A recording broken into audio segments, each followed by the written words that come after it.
Pablo Palacio, un hombre muerto a puntapiés. Anoche, a las 12:30 próximamente, el celador de policía número 451, que hacía el servicio de esa zona, encontró, entre las calles Escobedo y García, a un individuo de apellido Ramírez, casi en completo estado de postración. El desgraciado sangraba abundantemente por la nariz e interrogado, que fue por el señor celador, dijo haber sido víctima de una agresión de parte de unos individuos a quienes no conocía, solo por haberles pedido un cigarrillo. El celador invitó al agredido a que le acompañara a la comisaría de turno, con el objeto de que prestara las declaraciones necesarias para el esclarecimiento del hecho, a lo que Ramírez se negó rotundamente. Entonces, el primero, en cumplimiento de su deber, solicitó ayuda de uno de los chauffeurs de la estación más cercana de autos y condujo al herido a la policía, donde, a pesar de las atenciones del médico, doctor Ciro Benavides, falleció después de pocas horas. Esta mañana el señor comisario de la Sexta ha practicado las diligencias convenientes, pero no ha logrado descubrirse nada acerca de los asesinos ni de la procedencia de Ramírez. Lo único que puede saberse, por un dato accidental, es que el difunto era vicioso. Procuraremos tener a nuestros lectores al corriente de cuanto se sepa a propósito de este misterioso hecho. No decía más la crónica roja del diario de la tarde. Yo no sé en qué estado de ánimo me encontraba entonces. Lo cierto es que reía a satisfacción. Un hombre muerto a puntapiés. Era lo más gracioso, lo más hilarante de cuanto para mí podía suceder. Esperé hasta el otro día en que hojeé anhelosamente el diario, pero acerca de mi hombre no había una línea. Al siguiente tampoco. Creo que después de 10 días nadie se acordaba de lo ocurrido entre Escobedo y García. Pero a mí llegó a obsesionarme. Me perseguía por todas partes la frase hilarante, un hombre muerto a puntapiés. Y a todas las letras danzaban ante mis ojos tan alegremente que resolví, al fin, reconstruir la escena callejera o penetrar, por lo menos, en el misterio de por qué se mataba a un ciudadano de manera tan ridícula. Caramba, yo hubiera querido hacer un estudio experimental, pero he visto los libros que tales estudios tratan solo de investigar el cómo de las cosas. Y entre mi primera idea, que era esta, de reconstrucción, y la que averigua las razones que movieron a unos individuos a atacar a otro a puntapiés, más original y beneficiosa para la especie humana, me pareció la segunda. Bueno, el porqué de las cosas dicen que es algo incumbente a la filosofía, y en verdad nunca supe qué de filósofo iban a tener mis investigaciones. Además de que todo lo que lleva un mos de aquella palabra me anonada. Con todo, entre miedoso y desalentado, encendí mi pipa. Esto es esencial, muy esencial. La primera cuestión que surge ante los que se enlodan en estos trabajitos es la del método. Esto lo saben al dedillo los estudiantes de la universidad, los de los normales, los de los colegios y en general todos los que van para personas de provecho. Hay dos métodos, la deducción y la inducción. Véase Aristóteles y Bacon. El primero, la deducción me pareció que no me interesaría. Me han dicho que la deducción es un modo de investigar que parte de lo más conocido a lo menos conocido. Buen método, lo confieso, pero yo sabía muy poco del asunto y había que pasar la hoja. La inducción es algo maravilloso, parte de lo menos conocido a lo más conocido. ¿Cómo es? No lo recuerdo bien. En fin, ¿quién es el que sabe de esas cosas? Si he dicho bien, este es el método por excelencia. Cuando se sabe poco, hay que inducir. Induzca, joven. Ya resuelto, encendida la pipa y con la formidable arma de la inducción en la mano, me quedé irresoluto, sin saber qué hacer. Bueno, ¿y cómo aplico este método maravilloso? Me pregunté. Lo que tiene no haber estudiado a fondo la lógica. Me iba a quedar ignorante en el famoso asunto de las calles Escobedo y García, solo por la maldita ociosidad de los primeros años. Desalentado, tomé el diario de la tarde, de fecha 13 de enero. No había apartado nunca de mi mesa el aciago diario, y dando vigorosos chupetones a mi encendida y bien culotada pipa, volví a leer la crónica roja arriba copiada. Hube de fruncir el ceño como todo hombre de estudio. Una honda línea en el entrecejo es señal inequívoca de atención. Leyendo, hubo un momento en que me quedé casi deslumbrado, especialmente el penúltimo párrafo, aquello de esta mañana, el señor comisario de la Sexta. Fue lo que más me maravilló. La frase última hizo brillar mis ojos. Lo único que pudo saberse, por un dato accidental, es que el difunto era vicioso. Y yo, por una fuerza secreta de intuición que usted no puede comprender, leí así: era vicioso, con letras prodigiosamente grandes. Creo que fue una revelación de Astartea. El único punto que me importó desde entonces fue comprobar qué clase de vicio tenía el difunto Ramírez. Intuitivamente había descubierto que era... No, no lo digo para no enemistar su memoria con las señoras. Y lo que sabía intuitivamente era preciso lo verificara con razonamientos y, si era posible, con pruebas. Para esto me dirigí donde el señor comisario de la Sexta, quien podía darme los datos reveladores. La autoridad policial no había logrado aclarar nada. Casi no acierta a comprender lo que yo quería. Después de largas explicaciones me dijo, rascándose la frente: «Ah, sí, el asunto ese de un tal Ramírez. Mire que ya nos habíamos desalentado. Estaba tan oscura la cosa. Pero tome asiento. ¿Por qué no se sienta, señor? Como usted tal vez sepa ya, lo trajeron a eso de la 1 y después de unas 2 horas falleció. El pobre. Se le hizo tomar 2 fotografías por un caso. Algún deudo. ¿Es usted pariente del señor Ramírez? Le doy el pésame. Mi más sincero...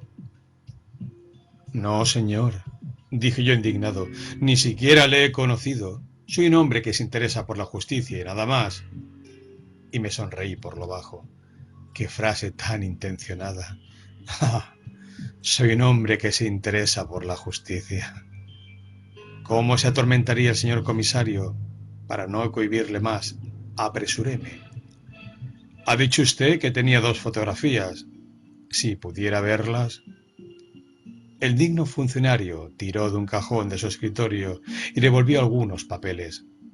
Luego abrió otro y revolvió otros papeles. En un tercero, ya muy acalorado, encontró al fin.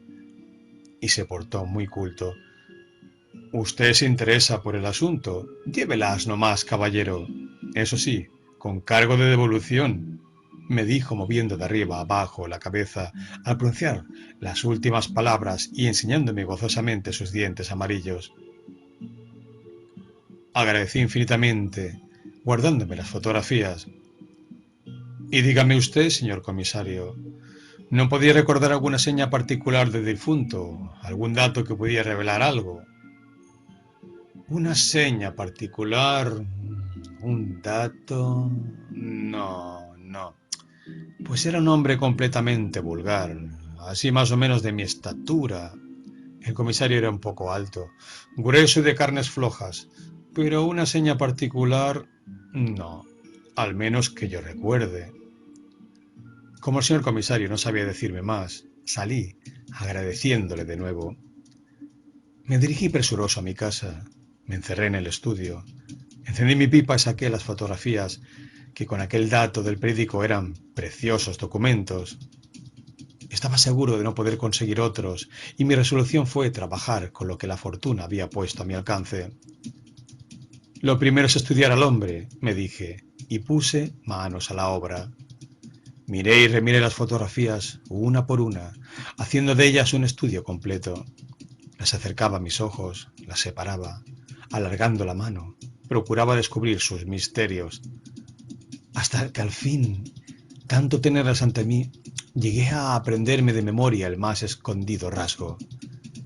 esa protuberancia fuera de la frente, esa larga y extraña nariz que se parece tanto a un tapón de cristal que cubre la poma de agua de mi fonda, esos bigotes largos y caídos, esa barbilla en punta, ese cabello lacio y alborotado. Cogí un papel, tracé las líneas que componen la cara del difunto Ramírez. Luego, cuando el dibujo estuvo concluido, noté que faltaba algo, que lo que tenía ante mis ojos no era él, que se me había ido un detalle complementario e indispensable. Ya.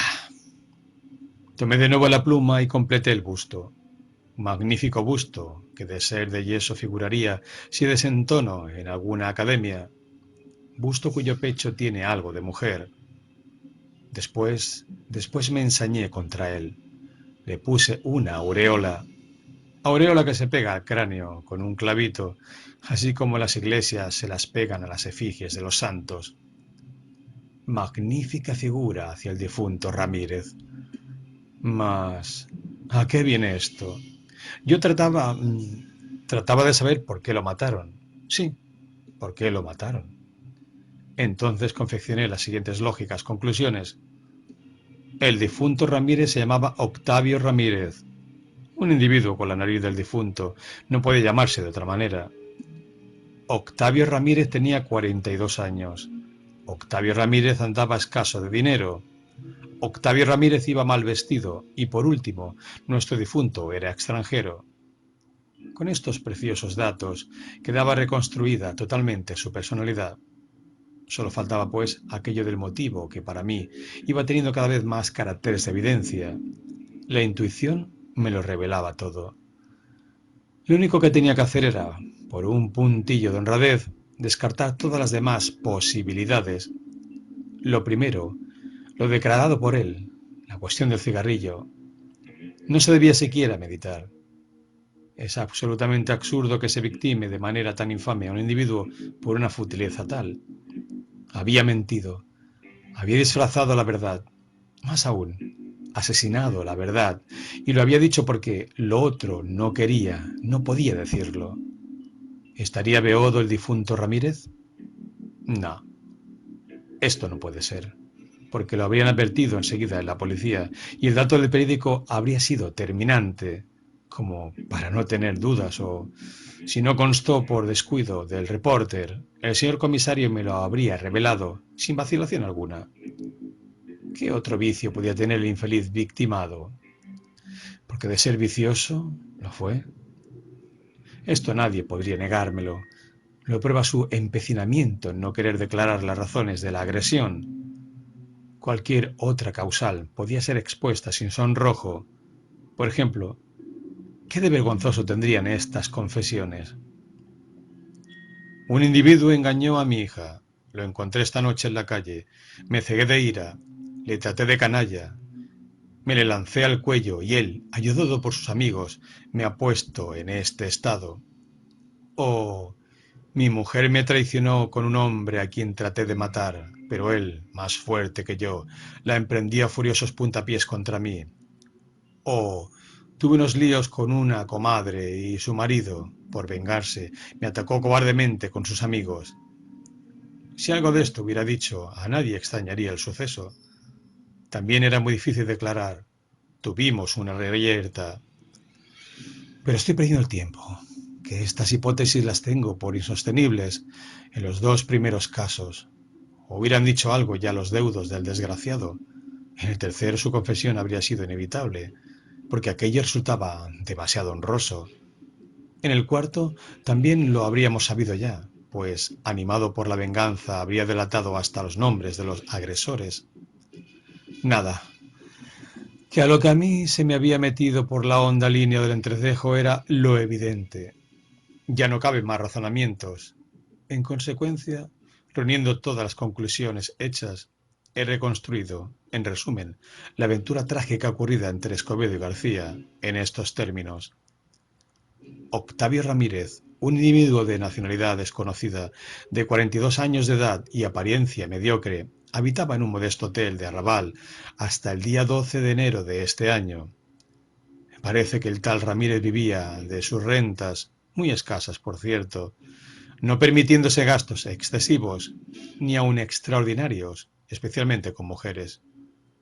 Había tenido desde pequeño una desviación de sus instintos que lo depravaron en lo sucesivo, hasta que, por un impulso fatal, hubo de terminar con el trágico fin que lamentamos. Para mayor claridad, se ha de constar que este individuo había llegado solo unos días antes a la ciudad, teatro del suceso. La noche del 12 de enero, mientras comía en una oscura fonducha, sintió una ya conocida desazón que fue molestándole más y más. A las 8, cuando salía, le agitaban todos los tormentos del deseo. En una ciudad extraña para él, la dificultad de satisfacerlo, por el desconocimiento que de ella tenía, le azuzaba poderosamente. Anduvo casi desesperado durante 2 horas por las calles céntricas, fijando anhelosamente sus ojos brillantes sobre las espaldas de los hombres que encontraba. Los seguía de cerca, procurando aprovechar cualquiera oportunidad, aunque receloso de sufrir un desaire. Hacia las 11 sintió una inmensa tortura. Le temblaba el cuerpo y sentía en los ojos un vacío doloroso. Considerando inútil el trotar por las calles o concurridas, se desvió lentamente hacia los arrabales, siempre regresando a ver los transeúntes, saludando con voz temblorosa, deteniéndose a trechos sin saber qué hacer con los mendigos. Al llegar a la calle Escobedo ya no podía más. Le daban deseos de arrojarse sobre el primer hombre que pasara, lloriquear, quejarse lastimeramente, hablarle de sus torturas. Oyó a lo lejos pasos acompasados. El corazón le palpitó con violencia. Arrimóse al muro de una casa y esperó. A los pocos instantes el recio cuerpo de un obrero llenaba casi la acera. Ramírez se había puesto pálido, con todo, cuando aquel estuvo cerca. Extendió el brazo y le tocó el codo. El obrero se regresó bruscamente y lo miró. Ramírez intentó una sonrisa melosa, de proxeneta hambrienta abandonada en el arroyo. El otro soltó una carcajada y una palabra sucia. Después siguió andando lentamente, haciendo sonar fuerte sobre las piedras los tacos anchos de sus zapatos. Después de una media hora apareció otro hombre. El desgraciado, todo tembloroso, se atrevió a dirigirle una galantería que contestó el transeúnte con un vigoroso empellón. Ramírez tuvo miedo y se alejó rápidamente. Entonces, después de andar 2 cuadras, se encontró en la calle García. Desfalleciente, con la boca seca, miró a uno y otro lado. A poca distancia y con paso apresurado iba un muchacho de 14 años. Lo siguió. Psst, psst. El muchacho se detuvo. Hola, Rico. ¿Qué haces por aquí a estas horas? Me voy a mi casa. ¿Qué quiere? Nada, nada. Pero no te vayas tan pronto, hermoso. Y lo cogió del brazo. El muchacho hizo un esfuerzo para separarse. Déjeme. Ya le digo que me voy a mi casa. Y quiso correr, pero Ramírez dio un asalto y lo abrazó. Entonces el galopín, asustado, llamó gritando ¡Papá! ¡Papá! Casi en el mismo instante, y a pocos metros de distancia, se vio bruscamente una claridad sobre la calle. Apareció un hombre de alta estatura. Era el obrero que había pasado antes por Escobedo. Al ver a Ramírez se arrojó sobre él. Nuestro pobre hombre se quedó mirándolo, con ojos tan grandes y fijos como platos, tembloroso y mudo. ¿Qué quiere usted, sucio? Y le asestó un furioso puntapié en el estómago. Octavio Ramírez se desplomó, con un largo hipo doloroso.